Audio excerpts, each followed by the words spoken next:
कि सेंसस 2027 के नियमों के हिसाब से इन मिश्रित उपयोग वाले भवनों की सही तरीके से नंबरिंग आखिर कैसे की जानी चाहिए। अब जरा इस आम सी दिखने वाली 2 मंजिला इमारत को ही ले लीजिए। ये बिल्कुल हमारी रोजमर्रा की भारतीय वास्तविकता है। इसके ग्राउंड फ्लोर पर आप देख सकते हैं कि एक परिवार बड़े आराम से रह रहा है, यानी ये पूरी तरह से आवासीय उपयोग है।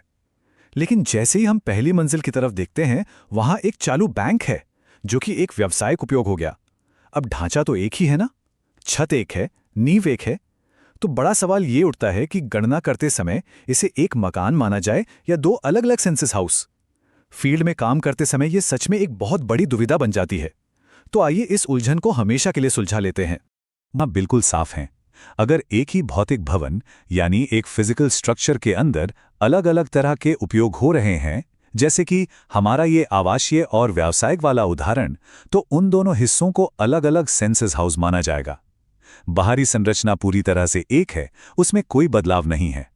लेकिन क्योंकि उनके उपयोग बिल्कुल अलग अलग हैं, इसलिए जनगणना के डेटा के लिए वे 2 अलग अलग इकाइयां बन जाते हैं। ये बारीक सा फर्क जनगणना के सटीक आंकड़े जुटाने के लिए बहुत बहुत जरूरी है। तो अब आप शायद सोच रहे होंगे कि फिर इनकी भवन संख्या क्या होगी। इसका जवाब है सिर्फ 1। मान लीजिए वो नंबर है 25। क्योंकि पूरी इमारत एक ही भौतिक संरचना है, इसलिए उसे केवल एक ही बिल्डिंग नंबर दिया जाएगा। उसे 2 अलग अलग भवन नहीं माना जाएगा। ये वो बेस नंबर है जिस पर हमारी बाकी सारी गणना टिकी होती है।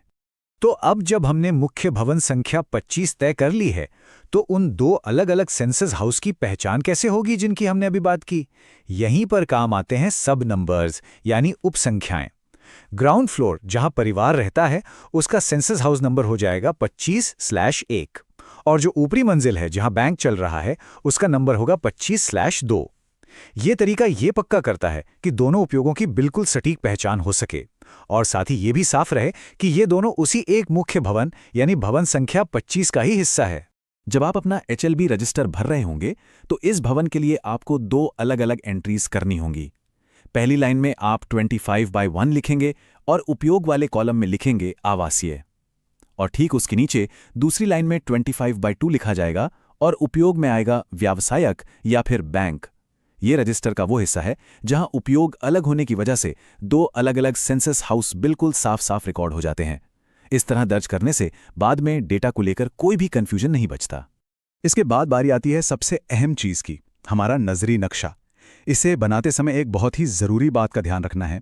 नक्शे पर उस इमारत की जो जगह है यानी उसका फुटप्रिंट, वहां आपको सिर्फ मुख्य भवन संख्या लिखनी है, जो कि हमारे उदाहरण में 25 है।